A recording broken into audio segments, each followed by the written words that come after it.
नमस्कार दोस्तों, हर्षित द्विवेदी एजुकेशन में आपका स्वागत है। मेरा नाम है विनीत सागर। डेली वनलाइनर्स और एग्जाम्स 3 अगस्त 2022। आज के इंपॉर्टेंट वनलाइनर्स कौन कौन सा है चेक करते हैं। सबसे पहला, principal DG of PIB, press information bureau के बारे में आपने सुना होगा। गवर्नमेंट ऑफ इंडिया का नोडल एजेंसी है to disseminate information to the print and electronic media. देखिए, गवर्नमेंट पॉलिसीज़ के रिगार्डिंग, प्रोग्राम्स के रिगार्डिंग, इनिशिएटिव्स एंड अचीवमेंट्स के रिगार्डिंग हमें जेन्युइन इन्फॉर्मेशन मिल जाएगा प्रेस इंफॉर्मेशन ब्यूरो से। वैसे हमारा डेली न्यूज़ एनालिसिस में प्रेस इंफॉर्मेशन ब्यूरो से भी हम न्यूज़ उठाते हैं, ठीक है।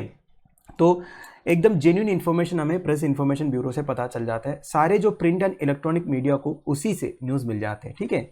नो, ये बात अलग है, मिनिस्ट्रीज प्रेस कॉन्फ्रेंस के थ्रू भी इंफॉर्मेशन शेयर करते हैं। फिर भी देखिए, टोटल जो डाटा है ये प्रेस इंफॉर्मेशन ब्यूरो में 100% आपको मिल जाएगा।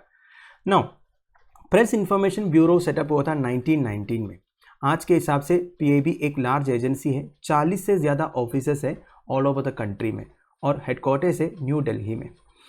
प्रेस इंफॉर्मेशन ब्यूरो का हेड है principal director general media and communication, जिन्हें एक डायरेक्टर जनरल असिस्ट करता है एंड 8 एडिशनल डायरेक्टर जनरल के नीचे है। ये सब न्यू दिल्ली में बैठते हैं, ठीक है। तो अभी न्यूज़ क्या आया दोस्तों, सत्येंद्र प्रकाश को अपॉइंट किया है आज principal director general of the press information bureau. He is an Indian information service officer of the 1988 batch. आपको पता होना चाहिए, Indian information service one of the civil service है। आजकल वैकेंसीज कम आता है, फिर भी देखिए one of the civil service है Indian information service. Satyendra Prakash ji 1988 batch का इंडियन इंफॉर्मेशन सर्विस ऑफिसर है। इससे पहले Satyendra Prakash ji principal DG central bureau of communication भी थे, ठीक है। अगला है first in India to publish Google's EIE data. क्या है EIE डाटा? गूगल का एक फीचर है एनवायरमेंटल इनसाइट्स एक्सप्लोरर। इससे हमें एक एक सिटी का एनवायरनमेंट से रिलेटेड कई सारे डाटा मिल जाएगा, जैसे कि सिटी का ट्री कैनोपी डेंसिटी कितना है, एयर क्वालिटी कितना है, ट्रांसपोर्ट से कितना कार्बन एमिशंस होता है, बिल्डिंग से कितना एमिशंस होता है, सिटी का सोलर रूफटॉप पोटेंशियल कितना है। तो ये सारे डाटा इस फीचर से पता चल जाता है। तो recently Aurangabad smart city development corporation limited देश का पहला सिटी बना है या फिर कॉर्पोरेशन बना है जो एनवायरमेंटल इनसाइट्स एक्सप्लोरर का डाटा को ऑफिशियली रिलीज किया है। इसके लिए एक फंक्शन हुआ था न्यू दिल्ली में, जिसमें Google EIE dashboard for Aurangabad launch किया था। तो बेसिकली ये डाटा रिसर्च ऑर्गेनाइजेशंस को हेल्प करेगा सिटी के लिए सस्टेनेबल सॉल्यूशंस फ्रेम करने में। वैसे Aurangabad recently United Nations race to zero and race to resilience campaigns commit भी किए थे। इसमें बेसिकली कार्बन एमिशंस को कम करने का अलग अलग प्रोविजंस है, ठीक है। तो देखिए, अगर हमें हमारी सिटी का ये सारे डाटा मिल जाएंगे तो इसके लिए सॉल्यूशंस क्या क्या है वो भी हम फ्रेम कर पाएंगे ना, क्योंकि सबसे पहले डाटा कलेक्ट करना पड़ेगा कि कितना पानी में हम, उसके बाद हम सॉल्यूशंस ढूंढेंगे। तो ये डाटा सॉल्यूशंस ढूंढने में हमें मदद करेगा, ठीक है। Google has a feature called EIE which helps cities measure the carbon emission sources, ठीक है। तो कार्बन एमिशन सोर्सेस को मेजर करने का एक फीचर है दोस्तों गूगल। इसके लिए सैटेलाइट डाटा गूगल यूज करते हैं। वैसे ये जो EIE डाटा है कई सारे सिटीज के लिए अवेलेबल है दोस्तों, बेंगलुरु, चेन्नई, पुणे, औरंगाबाद एक्सेट्रा। पर औरंगाबाद सिटी पहला सिटी है जिनके लिए ये डाटा पब्लिकली रिलीज किया है। With Environmental Insights Explorer, Google is helping cities and local governments across the globe analyze emissions data and identify strategies for climate action। ठीक है, क्लाइमेट एक्शन के अगेंस्ट हमें कई सारे स्ट्रैटेजीज डेवलप करना होगा। तो सबसे पहला स्ट्रैटेजी ये होगा कि क्या है प्रेजेंट सिचुएशन, ये मेजर करना होगा। तो प्रेजेंट सिचुएशन मेजर करने में गूगल का जो एनवायरमेंटल इनसाइट्स एक्सप्लोरर है ये मदद करेंगे, ठीक है। अगला है वर्ल्ड वाइड वेब डे या फिर WWW डे। ये हर साल अगस्त 1 को सेलिब्रेट करता है दोस्तों। WWW को क्रिएट किया था English computer scientist Tim Berners-Lee in 1989। वो European organization for nuclear research के लिए काम कर रहे थे स्विट्जरलैंड में, तब इन्होंने वर्ल्ड वाइड वेब डेवलप किए थे, ठीक है। तो बर्नर्स-ली वेब के लिए जितने भी इंपॉर्टेंट एसेंशियल्स हैं उसे डेवलप किए थे, like HTTP hyper text transfer protocol, HTML hyper text markup language and the world wide web browser server first website etcetera etcetera, ठीक है। जब ये ऑर्गेनाइजेशन के लिए बर्नर्स-ली काम कर रहे थे तब इन्होंने ये सारे एसेंशियल्स को डेवलप किया था वर्ल्ड वाइड वेब के लिए। Now, the World Wide Web is the collection of all websites, web pages and resources that we can navigate to. तो बेसिकली वर्ल्ड वाइड वेब मतलब क्या होता है, जितने वेबसाइट्स है, वेब पेजेस है, रिसोर्सेस है जिसमें हम नेविगेट कर सकते हैं, वो सबको कुल मिला के वर्ल्ड वाइड वेब कहते हैं. तो ध्यान दीजिएगा, अगस्त 1 को वर्ल्ड वाइड वेब डे या फिर WWW डे ऑब्जर्व करता है.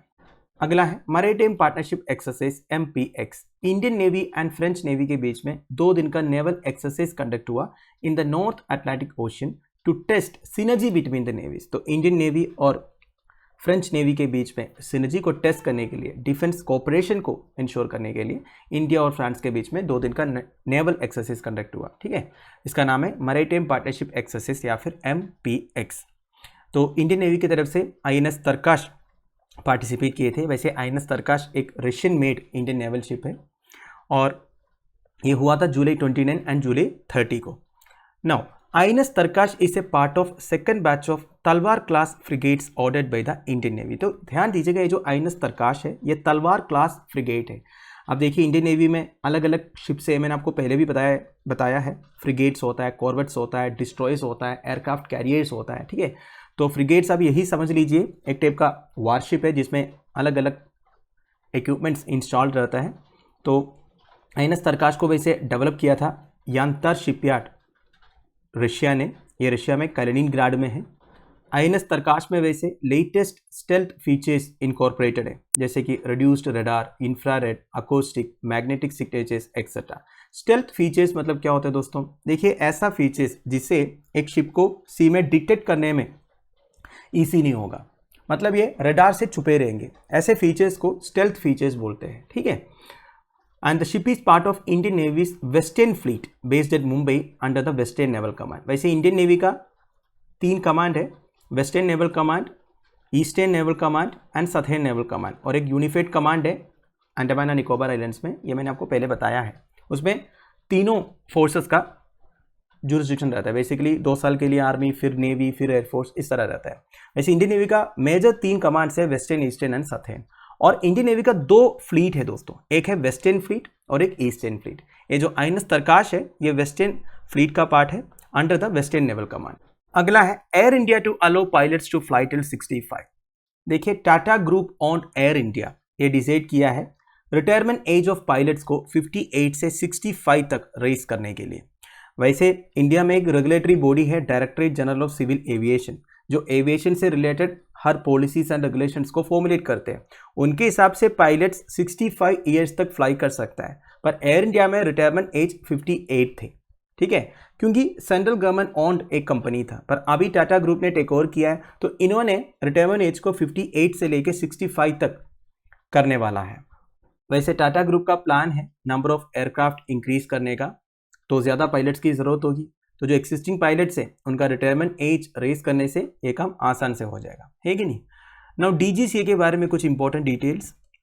It investigates aviation incidents and accidents, maintains all regulations related to aviation and is responsible for issues of licences. देखिए, एविएशन से रिलेटेड जितने लाइसेंसेस हैं वो इशू करने का रिस्पॉन्सिबिलिटी DGCA के पास है. एविएशन से रिलेटेड जितने एक्सीडेंट्स हैं, इंसिडेंट्स हैं, रेगुलेशंस हैं, ये सब इन्वेस्टिगेट करने का काम DGCA का है. It is a regulatory body in the field of civil aviation, primarily dealing with safety issues. देखिए, एविएशन से रिलेटेड जितने सेफ्टी इश्यूज है इसे डील करने की रिस्पॉन्सिबिलिटी भी DGCA के पास है. ठीक है, सिविल एविएशन की बात कर रहा हूँ, ये मिलिट्री एविएशन की नहीं. ठीक है, it also coordinates all regulatory functions with the international civil aviation organisation. देखिए, सिविल एविएशन को रेगुलेट करने का एक इंटरनेशनल बॉडी है ICAO या फिर इंटरनेशनल सिविल एविएशन ऑर्गेनाइजेशन. इन्होंने ऑलरेडी कई सारे रेगुलेटरी फंक्शंस बना के रखा है, तो उसी को कंप्लाई करने का या फिर उसके साथ कोऑर्डिनेट करने का काम भी DGCA का है. एयर इंडिया के बारे में कुछ बेसिक डिटेल्स. 1932 में इस्टेब्लिश हुआ था under the leadership of Jahangir Ratan ji Dadabhoy Tata या फिर JRD टाटा. टाटा ग्रुप के फर्स्ट चेयरमैन थे. इनिशियल ईयर्स में एयर इंडिया को टाटा एयरलाइंस बोलते थे. Air India flag carrier airline of India है, हेडक्वार्टर्ड एट न्यू दिल्ली. अभी के हिसाब से एयर इंडिया को ओन करता है टलास प्राइवेट लिमिटेड. टलास प्राइवेट लिमिटेड एक स्पेशल पर्पस व्हीकल है टाटा सन्स का. स्पेशल पर्पस व्हीकल मतलब क्या होता है? देखिए, कोई भी कंपनी जब एक स्पेशल पर्पस के लिए एक एजेंसी सेटअप करते हैं ना, क्रिएट करते हैं ना, उसे आप स्पेशल पर्पस व्हीकल बोल सकते हो. ठीक है, तो टाटा सन्स ने क्या किया, एक स्पेशल पर्पस व्हीकल क्रिएट किया है टालस प्राइवेट लिमिटेड करके, यही ओन करता है एयर इंडिया को, ठीक है। और आपको पता है एयर इंडिया पहले गवर्नमेंट ऑफ इंडिया ओन करते थे, इन्होंने टाटा सन्स को एयर इंडिया पूरा। वैसे दोस्तों इंडिया का जो डोमेस्टिक एविएशन सेक्टर है उससे अभी डोमिनेट कर रहा है इंडिगो। अगर आप कोई भी डोमेस्टिक एयरपोर्ट में जाओगे ना, आपको मैक्सिमम फ्लाइट्स इंडिगो का नजर आएगा और करीब 59% ऑफ मार्केट शेयर अभी के हिसाब से इंडिगो हैंडल करता है। Final news, researchers identify fungus for pyrene remediation. क्या है pyrene? Pyrene is one of the highly toxic PAH। PAH मतलब क्या है? Polycyclic aromatic hydrocarbon. देखिए पॉलीसाइक्लिक एरोमेटिक हाइड्रोकार्बन्स जिसे PAH भी बोलते हैं, they are a class of chemicals that occur naturally in coal, crude oil, gasoline. तो coal, crude oil, gasoline ये सब में नेचुरली ओकर करता है पॉलीसाइक्लिक एरोमेटिक हाइड्रोकार्बन्स। जब आप coal, oil, gas, wood, garbage, tobacco ये सबको जलाते हो, इससे ये पॉलीसाइक्लिक एरोमेटिक हाइड्रोकार्बन्स एनवायरनमेंट में रिलीज होता है और ये एयर में जो स्मॉल पार्टिकल्स है उसके साथ बाइंड होता है। इससे हमारे शरीर के अंदर जाने का भी चांसेस है, जो हमारे शरीर के लिए सही नहीं है, ठीक है। नाउ नाफ्थलीन एक man made polycyclic aromatic hydrocarbon है दोस्तों। नाफ्थलीन के बारे में आपने सुना होगा, जिसे दूसरे केमिकल्स बनाते हैं, मोथ बोल्स बनाते हैं, इवन सिगरेट स्मोक में भी पॉलीसाइक्लिक एरोमेटिक हाइड्रोकार्बन्स प्रेजेंट है, ठीक है। नाउ पायरीन जो है one of the highly toxic class of PAH है, ये मैंने आपको बता दिया, बस आप यही समझ लीजिएगा पायरीन जो है एक पॉलीसाइक्लिक एरोमेटिक हाइड्रोकार्बन है। तो अभी न्यूज क्या आया है, researchers at the council of scientific and industrial research, Indian institute of petroleum जिसे CSIR IAP बोलते हैं, ये देहरादून में लोकेटेड है, इन्होंने एक फंगस डिस्कवर किया है growing on dead plants that causes pyrene degradation using special enzymes. तो ये जो फंगस है ये स्पेशल एंजाइम्स यूज करके पायरीन को डिग्रेड करेंगे।